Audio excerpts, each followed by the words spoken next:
The John Muir Trail was carved out of granite rock rising from the basement of time. Its path lies under the footfalls of native tribes, shepherds, and the United States Cavalry. Rugged explorers followed, pushing up into the high Sierra. The trail runs 210 miles from Yosemite Valley to the summit of Mount Whitney and is one of the longest stretches of uninterrupted alpine trail in the contiguous United States. It climbs 5 high Sierra passes of 11,000 feet in elevation or higher and winds through the watersheds of 5 major rivers. At the 14,500-foot summit of Mount Whitney, it touches the highest point in the lower 48 states. In May 1868, a young John Muir first saw the miles-high spine of the Sierra Nevada rising from the Central Valley floor. He described the snowy range as so gloriously colored and so luminous that it was wholly composed of light, the most divinely beautiful of all mountain chains. Muir's ramblings into Yosemite Valley extended to the high reaches of the Sierra Nevada crest. He keenly observed its geology, publishing articles that challenged the known sciences and invited public action to study and conserve this wilderness for the public good. A renowned naturalist and early member of the Sierra Club, Theodore Solomons, is credited with the idea of this Sierra Crest Trail. He was a boy herding cattle on his uncle's ranch near Fresno. It was 1884. As a young man and academic, Solomons made many explorations to study these rugged landscapes, following Muir's footsteps. But it was Joseph Nesbitt LeConte and 2 companions, James Hutchinson and Duncan McDuffie, who first forged the trail which Solomons and many others had explored. During the winter of 1908, LeConte charted a proposed route. He consulted with Muir and Solomons and used the expedition notes and maps of many others. On July 1, the team left from Yosemite Valley with 3 pack mules, each loaded with 175 pounds of equipment and food. They climbed past Tuolumne Meadows and followed the Lyle Canyon eastward over Donahue Pass. There they turned south for the long trek to Mount Whitney, staying as close as possible to the high Sierra crest.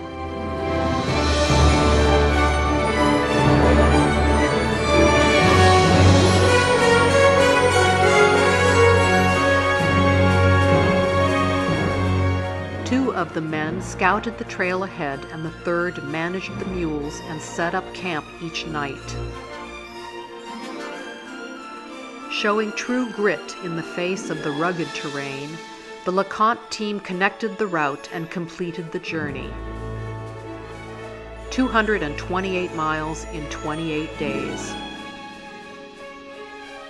This was the first recorded through hike of the route that shortly after became the John Muir Trail. Like previous explorers, LeConte published his diary and a map of that trip in the Sierra Club Bulletin of 1909. Other bulletins also record notes and maps of expeditions from Mount Whitney northwards.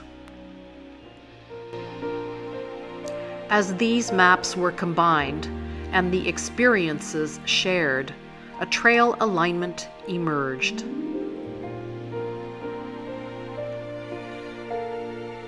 After John Muir died in 1914, the early Sierra Club leaders proposed a bill in the California State Legislature, quote, for the construction of a trail in the Sierra Nevada mountains to be known as the John Muir Trail, close quote. This was the first long-distance trail in American history conserved by state law for the public good.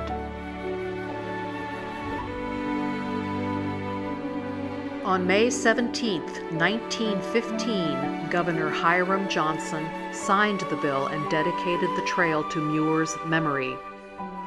The law allocated $10,000, about $250,000 in today's money, to the trail's construction. 4 more $10,000 grants by the state of California followed. These funds improved construction by adding switchbacks, granite steps, drainage outlets, and bridges to make the rugged trail more passable. In 1938, the United States Forest Service finished these efforts with the construction of the Golden Staircase at Palisades Creek and the trail through the rocky talus face of Forester Pass. The trail we hike today follows closely the one forged by LeConte in 1908, but it was built on the trails made by many scientists, academics, and government agencies of the late 19th and early 20th centuries. With ancient volcanoes on the east and evidence of huge glaciers to the west, they studied these lands for its unique geography, geology and mineralogy, the movement of glacial ice, and the biology and botany of high alpine species. Even the Smithsonian Institute's astronomers came in 1908 to follow the trail up to Mount Whitney, where they built a telescope to study the stars. This trail is undoubtedly a crown jewel of the American landscape, perfectly capturing the spirit of exploration into uncharted lands and new scientific studies, with vistas of exquisite beauty.